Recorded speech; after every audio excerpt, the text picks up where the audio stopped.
Hi, good evening. It is October. Many things happen in October. Leaves start changing colors.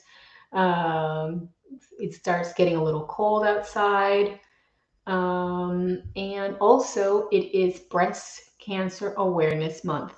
Okay, so I want to talk about a few things related to breast health. All right. The first thing is I'm going to go through what is recommended for screening. It does change every now and then as the different task force get together.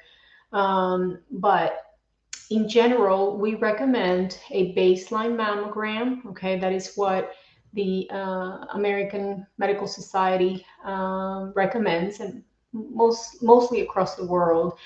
Baseline mammogram at 40. Okay, and then it goes every 1 to 2 years. Hi for everybody joining me now.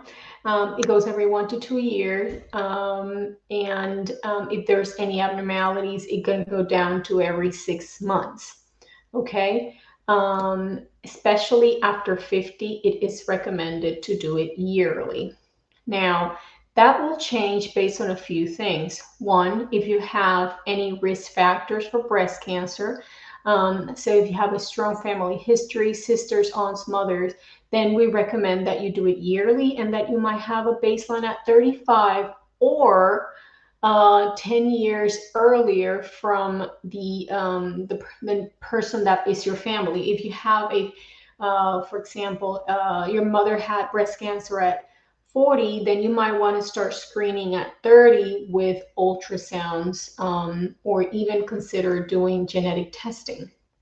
So, which brings me to that once you have a strong family history for breast cancer, there is the genetic testing that can go with it to make sure that it's not one of those type of cancer. The most commonly known is BRCA1 and BRCA2, BRCA1, BRCA2. If your relatives will do the testing, I've had that happen. Your mom has it, your sister has it. They do testing and they're negative, then the likelihood that you're negative is very high. But otherwise, genetic testing is recommended. There are other syndromes out there that are associated with breast cancer, but those are the two most common. Another thing that we need to be aware of is the different changes that happen to the breast as the menstrual cycle occurs. Okay, and some of them can be interpreted as an issue when it's not really one. It used to, when I was a medical student, we used to teach patients to do self-examination. That has fallen out of favor because of, you know, those people don't know what to look for. Although I will defer, because if you get very used to your body, you are your best doctor. You know what is normal for you. So I really still believe in self-examination. You really want to do it not around your menstrual cycle. So somewhere after the period is over, and before ovulation would be the best time to self-examine. But in general, just be very aware of the different changes of your body. So going back to what to expect when and some of the benign findings and what would be a reason for concern. So usually right after your periods, your breast should be soft, okay? After ovulation, they might get more engorged because they are influenced by the increase in progesterone and estrogen, right? So they'll have a more pregnant-like type of texture to them, and they tend to be tender. Tender breasts, it's a very common concern of women. However, 90% of breast cancer will not present with breast tenderness. Yes, we can still check it out for peace of mind, but breast cancer in general does not hurt at all. Okay, by the time it hurts, there's going to be a lot more signs and symptoms and unfortunately metastasis. Okay. There's one exception to that, which is inflammatory types of breast cancer, but those will show up with skin changes. They'll hurt, but then you're going to have a rash in your skin or your nipple. You might have some bloody discharge. associated with the pain. But the silent type of breast cancer, the one that is just a lump, that it doesn't hurt. Okay. Another finding that that is of concern is breast masses, right? Breast cancer is usually ill-defined. It has a particular feel to it, okay? The most common breast mass is actually fibroadenoma, which is a benign tumor, and it can come and go.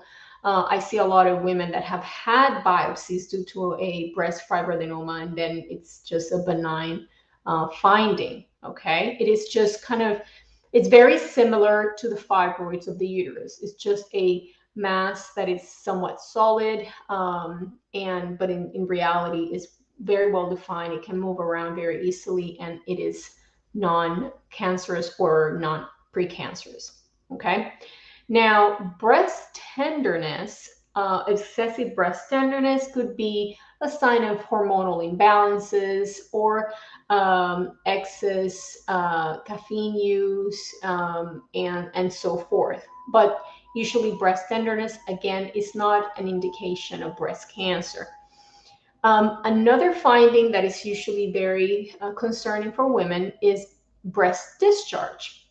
The most common being milk, non-associated with pregnancy or breastfeeding. That could be an incidental finding of elevated prolactin level. And if we have that issue, it is not associated in any way with cancer. However, it could be a sign of a pituitary tumor. So even though it's not associated with breast cancer, it could still be a sign of something more serious, and lab work and potentially a brain MRI should be considered, okay? However, if the breast milk could be a sign of that, which would be the most serious scenario, as you can all imagine. But it also, could be just hormonal imbalances. It could be thyroid issues. Okay, elevated hypothyroidism can increase the prolactin, and it also could be related to sexual practices. If you stimulate the breast a lot, then it's going to produce milk, especially on a multiparous woman. So a woman that has had children before, especially if she had breastfed those children. Another finding that we can see in the breast at different stages of life would be inflammation due to infection. Breast infections are most common around breastfeeding, okay, because of all the development that's happening and potentially clotting of the ducts.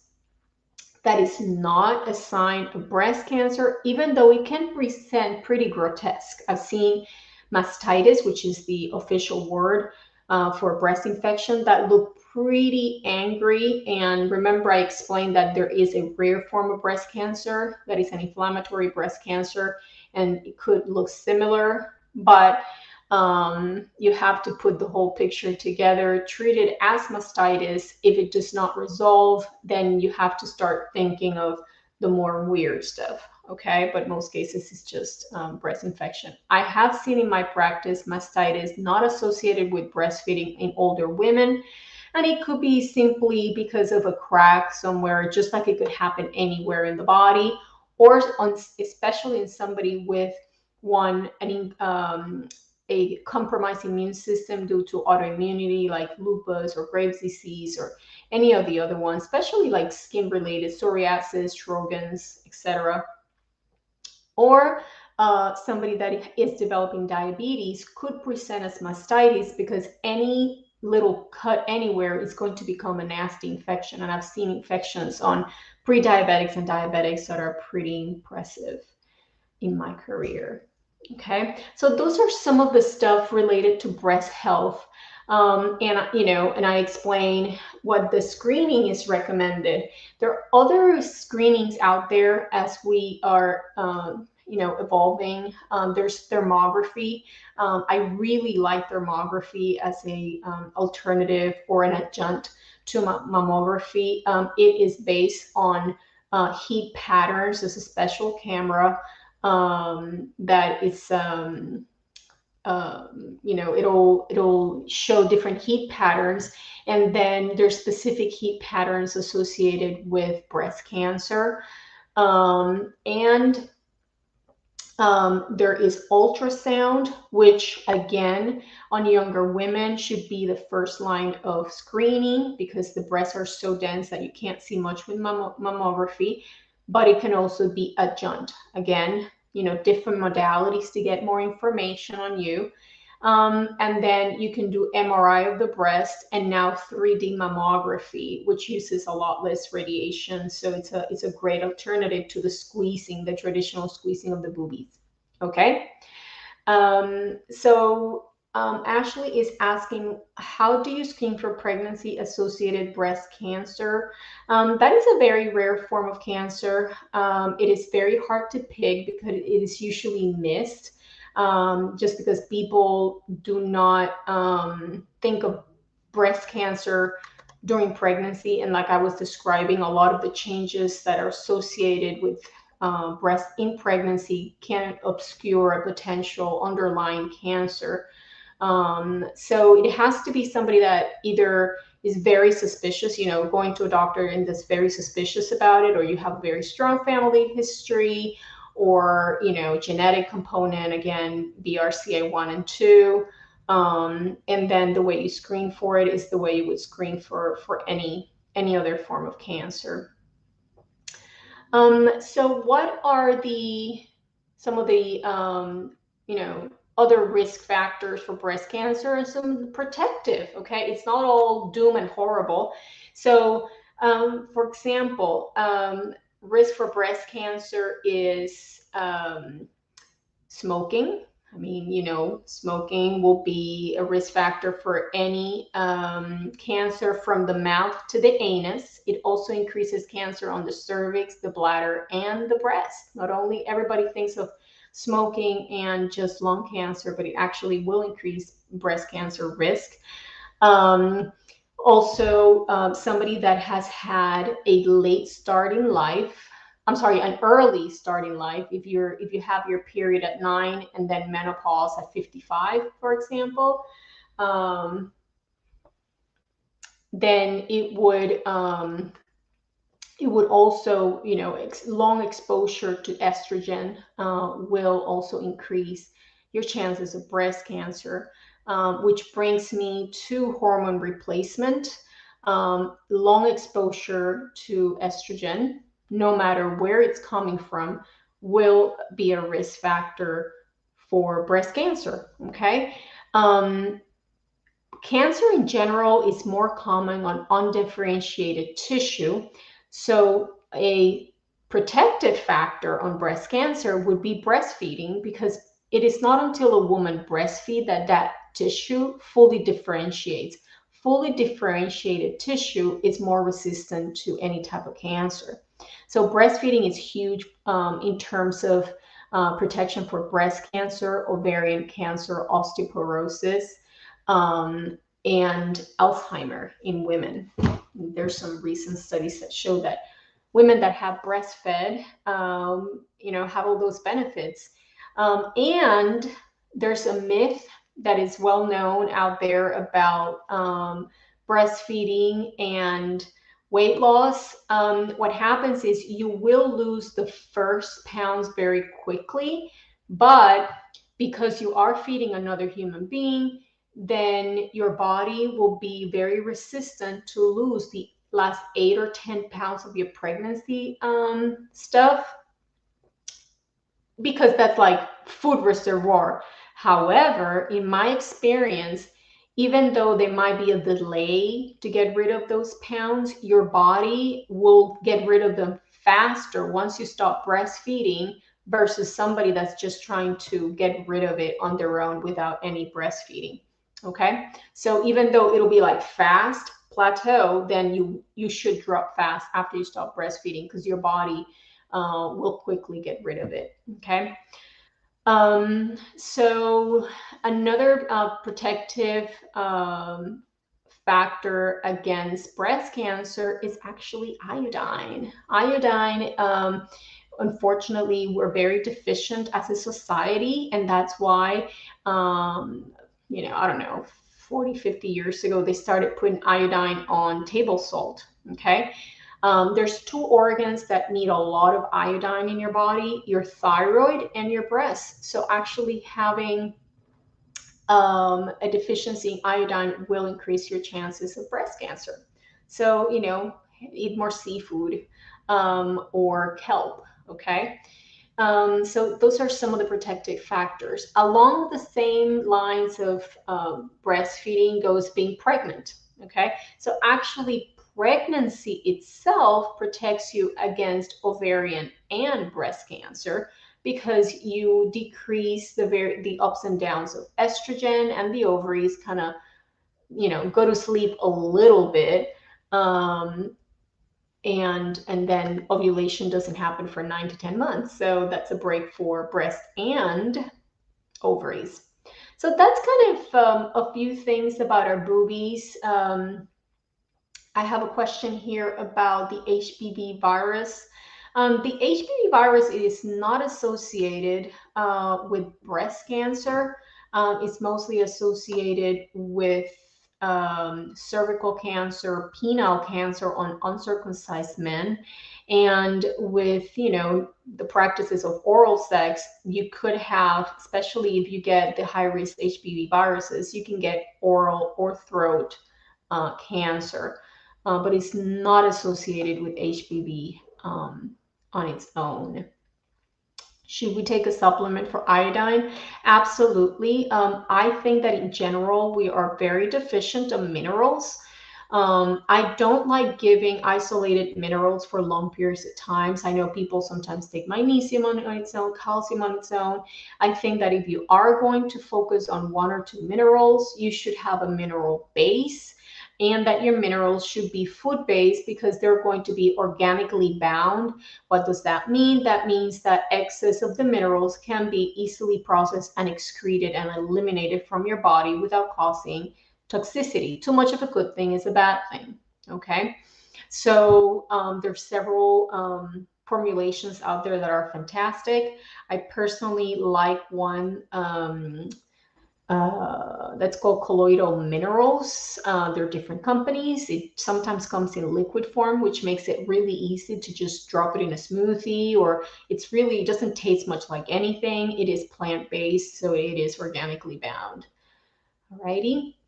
Okay, so this is my intervention tonight on breast health. I will add one more thing.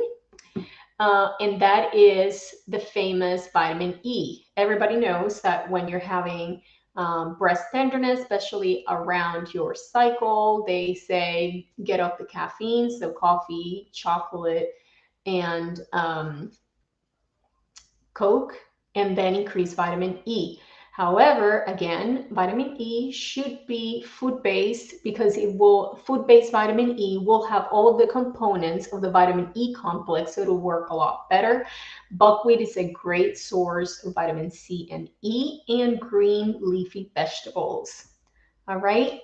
One more issue before I forget, to kind of complete the full circle, which is fibrocystic breasts. They can be very painful.